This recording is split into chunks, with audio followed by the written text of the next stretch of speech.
مسلم نے میرے لیے جگہ بنایا، مسلم نے میرے لیے بیعت لی، لوگوں سے بیعت لی ہے، خوشی خوشی آ رہے ہیں۔ ہائی تاریخ کہتی ہے آخر میں وہ وقت بھی آیا جب عبداللہ ابن زیاد نے لوگوں پر ظلم کرنا شروع کر دیا کہ جو لوگ بھی حسین نہیں ہے، جو لوگ بھی حسین کا ساتھ دینے تیار ہے، انہیں قتل کر دیا جائے گا۔ جناب مسلم دیکھتے ہیں شام کے ٹائم نماز پڑھتے ہیں، شام کے ٹائم نماز پڑھتے ہیں، نمازی مصلی نماز پورے آ چکے ہیں، دن کا وقت آتا ہے، دیکھتے ہیں نمازی ٹھیک ٹھاک ہیں، اگلے دن دیکھتے ہیں کم ہو رہے ہیں لیکن ٹھیک ٹھاک ہے، دھیرے دھیرے کچھ دن گزر گئے تھے۔ جناب مسلم یہی مغرب کی نماز پڑھا رہے ہیں، ایک مرتبہ نانا مسلم کو لگا کہ پیچھے کسی کی آواز نہیں آ رہی، کیا بات ہے؟ ایک مرتبہ نماز ختم کرتے ہیں، السلام علیکم ورحمۃ اللہ وبرکاتہ، جناب مسلم پیچھے مڑ کر دیکھتے ہیں، کیا نظر آیا؟ جو مسجد نمازوں سے پر تھی وہ مسجد خالی نظر آ رہی ہے، سب چھوڑ کر چلے گئے ہیں، کچھ افراد رہ گئے ہیں، کیا ہوا کہاں گئے لوگ؟ کہاں نہیں آئے لوگ، پتہ نہیں کہاں گئے ہیں۔ مسلم صبح کی نماز کے لیے مسجد آتے ہیں، ایک مرتبہ جناب مسلم کیا دیکھتے ہیں، وہی گنے چنے جو افراد تھے اس میں سے بھی کم ہو کر 4 سے 5 افراد رہ گئے ہیں۔ کہاں پر ہزاروں کا مجمع حسین کا ساتھ دینے تیار تھا، کہاں پر وہی مصلی سب ختم ہو گئے اور آخر میں 4 سے 5 بج گئے۔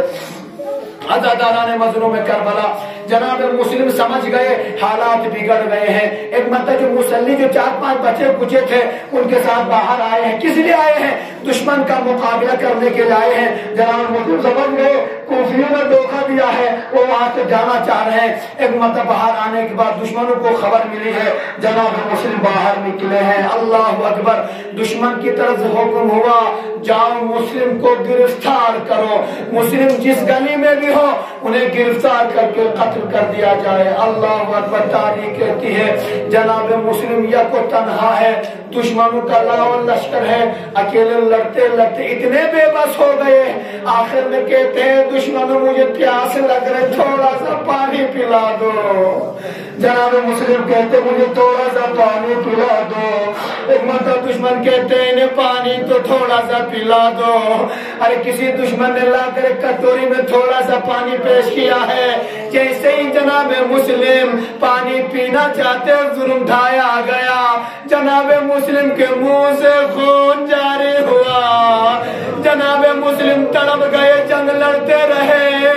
ایک مرتبہ دشمن کی طرف سے حکم ہوا مسلم کو گرفتار کرو اور دارالعمارہ کی چھت پر لے جاؤ اور مسلم کو وہاں سے گرا دیا جائے۔ ہائے، جناب مسلم کو گرفتار کیا گیا ہے، ہاتھوں کو باندھا گیا ہے، چہرے پر پٹی ہے، مسلم کو دارالعمارہ پر لے جایا گیا۔